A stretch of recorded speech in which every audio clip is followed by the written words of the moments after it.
Hello అండి, welcome to my channel Swapna vlogs and talks. ఈరోజైతే మనం సింపుల్ అండ్ టేస్టీగా టొమాటో చట్నీ ఎలా చేసుకోవాలో చూద్దాం. దానికోసం ముందుగా ఒక ప్యాన్ తీసుకొని అందులోకి ఒక 2 to 3 స్పూన్స్ వరకు ఆయిల్ తీసుకోవాలండి. ఆయిల్ వేడైపోయిన తర్వాత అందులోకి ఒక 10 to 15 వరకు పచ్చిమిర్చి తీసుకోవాలండి. వాటిని మంచిగా ఫ్రై చేసుకున్న తర్వాత అందులోనే ఒక 10 వరకు ఎల్లిపాయలు తీసుకోవాలి. అందులోనే కొంచెం అంతా కరివేపాకు వేసుకోండి. అందులోనే ఒక టీ స్పూన్ వరకు ధనియాలు వేసుకోవాలండి. ఇంకొక టీ స్పూన్ వరకు జీలకర్ర వేసుకోండి. ఇవన్నీ వేసుకున్న తర్వాత ఒక 5 minutes వరకు ఫ్రై చేసుకోవాలండి. ఇలానే మధ్య మధ్యలో కలుపుకుంటూ ఫ్రై చేసుకోవాలండి. కంప్లీట్గా ఫ్రై అయిపోయిన తర్వాత దీన్ని ఇంకొక ప్లేట్లోకి తీసుకొని పక్కన పెట్టేసుకోవాలి. ఇది పక్కన పెట్టేసుకున్న తర్వాత ఇప్పుడు ఇదే ప్యాన్లో మనం టమాటాలు మగ్గించేసుకుందామండి. అదే ప్యాన్లో ఒక 1 టేబుల్ స్పూన్ అంత ఆయిల్ వేసుకొని మనం ఆల్రెడీ కట్ చేసి పెట్టుకున్న టమాటాలను వేసుకోవాలండి. ఈ టమాటాలు ఉడకడానికి ఇందులోనే ఒక 1 టేబుల్ స్పూన్ అంత సాల్ట్ వేసుకోండి.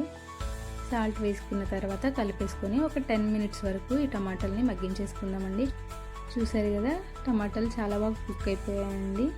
ఇప్పుడు మనం మిక్సీ జార్ తీసుకొని అందులోకి ఆల్రెడీ మనం ఫ్రై చేసుకున్న పచ్చిమిర్చి అవి వేసేసుకోవాలండి. వేసేసుకొని ఇందులోనే కొంచెం అంతా కొత్తిమీర వేసుకోవాలండి. తర్వాత ఒక చిన్న నిమ్మకాయ సైజ్ అంతా చింతపండును వేసుకోవాలండి. ఇది వేసుకున్న తర్వాత ఇప్పుడు దీన్ని మిక్సీ పట్టేసుకోవాలి. మిక్సీ పట్టేసుకున్న తర్వాత ఇందులోనే మనం ఆల్రెడీ కుక్ చేసి పెట్టుకున్న టమాటాలను వేసుకుందామండి.